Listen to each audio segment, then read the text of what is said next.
सुबह का वक्त था। बनारस की भीड़ भाड़ वाली गलियों में सूरज की किरणें धीरे धीरे उतर रही थीं। घाट पर साधुओं की आवाजें गूंज रही थीं। हर हर महादेव। बगल में फूलों की दुकान, दूसरी तरफ चाय वाला, और कोने में वही पुरानी सीढ़ियों वाली गली जहां हर सुबह एक 12 साल का लड़का एक ही जगह बैठता था। अर्जुन। अर्जुन, जिसे कोई मां कहकर पुकारने वाला नहीं था, जिसे कोई स्कूल भेजने वाला नहीं था, और जिसे रात में कंबल उड़ाकर सुलाने वाला कोई नहीं था। वह अकेला था, पर अंदर से बहुत बड़ा था। उसके कपड़े हमेशा पुराने होते, लेकिन उसकी आंखों में एक अजीब सी चमक और सच्चाई होती। वह ना तो किसी से भीख मांगता था, ना किसी की जेब काटता था। बस घाट पर जूते पॉलिश कर देता, कभी कभी ठेले वालों की मदद कर लेता, और जो भी पैसे मिलते उसी से अपने लिए एक वक्त की रोटी ले आता। अर्जुन को बचपन से यही सिखाया गया था, बेटा, भले ही पेट खाली हो, लेकिन हाथ गंदे नहीं होने चाहिए। ये शब्द उसके पिता के थे, जो अब इस दुनिया में नहीं थे।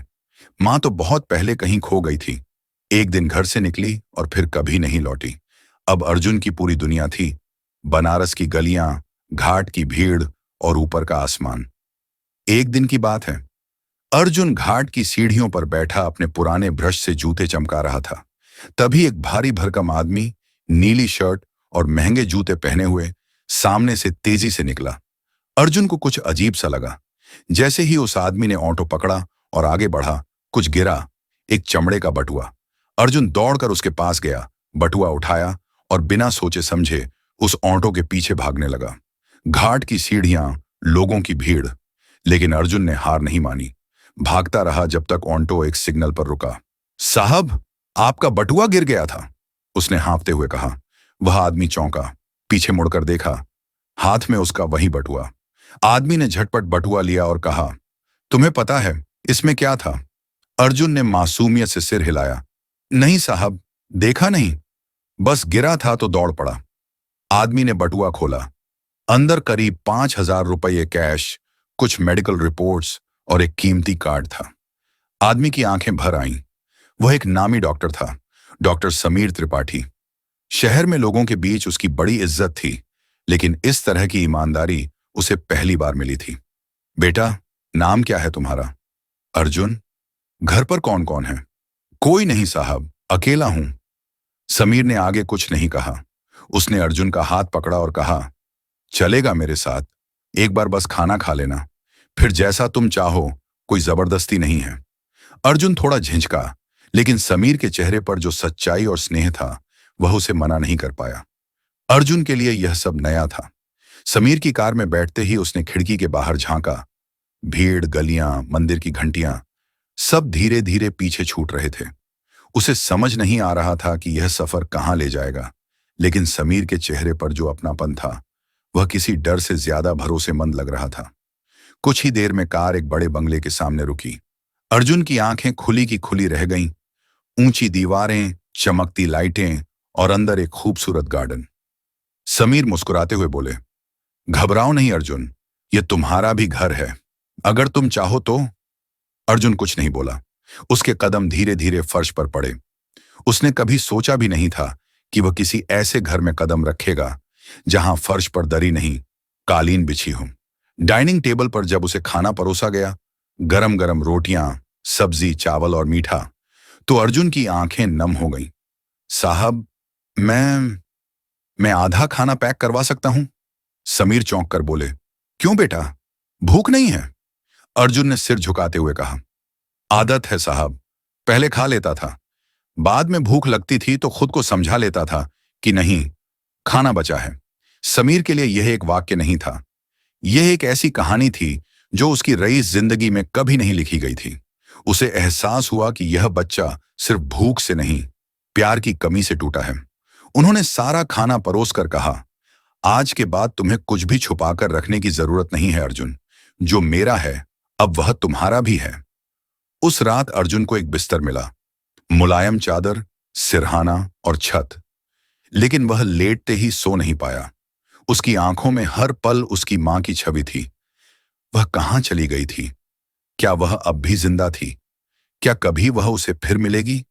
अगली सुबह समीर ने अर्जुन को अपने साथ ऑफिस ले जाने का मन बनाया। अर्जुन ने अपना पुराना कुर्ता पहन लिया, लेकिन समीर ने उसे नया कपड़ा देते हुए कहा, तुम अब मेरे बेटे जैसे हो और बेटे फटे कपड़ों में नहीं जाते। अर्जुन ने हिचकिचाते हुए नए कपड़े पहने और पहली बार खुद को आईने में देखकर मुस्कुरा दिया। समीर ने अर्जुन को अपने हॉस्पिटल के केबिन में बैठाया और अपने स्टाफ से उसका परिचय कराया। यह अर्जुन है, ईमानदारी की मिसाल, जिसने मेरी सोच बदल दी। स्टाफ के चेहरे पर आदर था। अर्जुन को अब कहीं अपना सा लगने लगा था। लेकिन कहानी में मोड़ तो आना ही था। एक दिन जब समीर अर्जुन को स्कूल में दाखिले के लिए ले जा रहे थे, एक महिला हॉस्पिटल के बाहर समीर से टकराई। उसकी हालत खराब थी, फटे कपड़े, उलझे बाल और आंखों में चिंता। उसने सामने खड़े अर्जुन को देखा और चीख पड़ी, अर्जुन! समीर और अर्जुन दोनों चौंक गए। अर्जुन, मेरा बेटा, तू तू जिंदा है, तू यहीं है। ओ भगवान, तू मुझे मिल गया। अर्जुन की सांसें थम सी गईं। उसने सामने देखा, वही चेहरा धुंधली सी याद में छपा हुआ। मां, उसने धीरे से कहा। अर्जुन के मुंह से निकले शब्द मां हवा में ऐसे गूंजे जैसे बरसों से दबा दर्द अचानक फूट पड़ा हो। समीर स्तब्ध खड़े थे। सामने एक औरत थी जिसकी आंखों से लगातार आंसू बह रहे थे। वह भागकर अर्जुन के पास आई और उसे कसकर गले लगा लिया। मैं तुझे ढूंढ ढूंढ के थक गई थी बेटा, तू अचानक चला गया, मुझे लगा मैं तुझे खो चुकी हूं। अर्जुन पत्थर बना खड़ा रहा। वह औरत रोती रही, बोलती रही, लेकिन अर्जुन की आंखें उसकी आंखों से नहीं मिल रही थीं। तू मेरी मां कैसे हो सकती है? अगर होती तो छोड़कर क्यों चली गई थी? भीड़ सी छंटने लगी।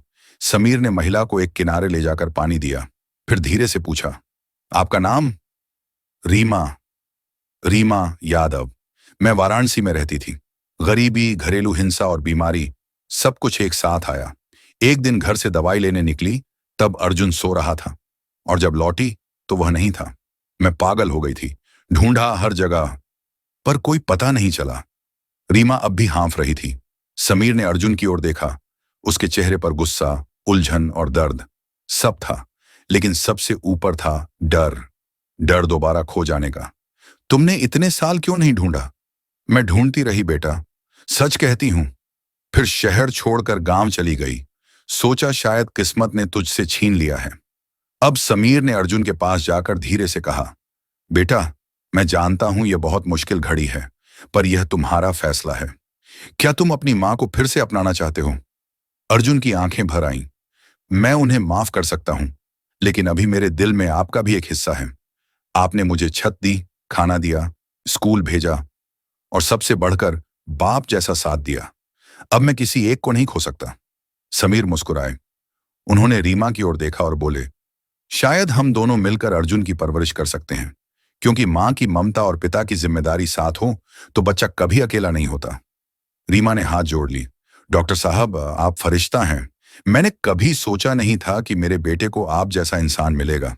आपके साथ मुझे मेरा बच्चा दोबारा मिल गया। कुछ महीनों बाद अर्जुन स्कूल में अच्छे नंबर ला रहा था। समीर ने उसे गोद लिया, कानूनी प्रक्रिया पूरी करवा दी। रीमा भी अब उनके घर में ही रहती थी और अर्जुन की देखभाल में जुड़ गई थी। तीनों मिलकर एक नया परिवार बन गए थे, जो खून से नहीं, सच्चाई और प्यार से जुड़ा था। रेडियो पर एक दिन इंटरव्यू आया। आज हमारे साथ हैं समीर त्रिपाठी, जिन्होंने एक सड़क पर रहने वाले लड़के की जिंदगी बदल दी। अर्जुन मुस्कुरा रहा था। रीमा की आंखों में आंसू थे और समीर का चेहरा गर्व से दमक रहा था। रिश्ते खून से नहीं, कर्म और भावना से बनते हैं।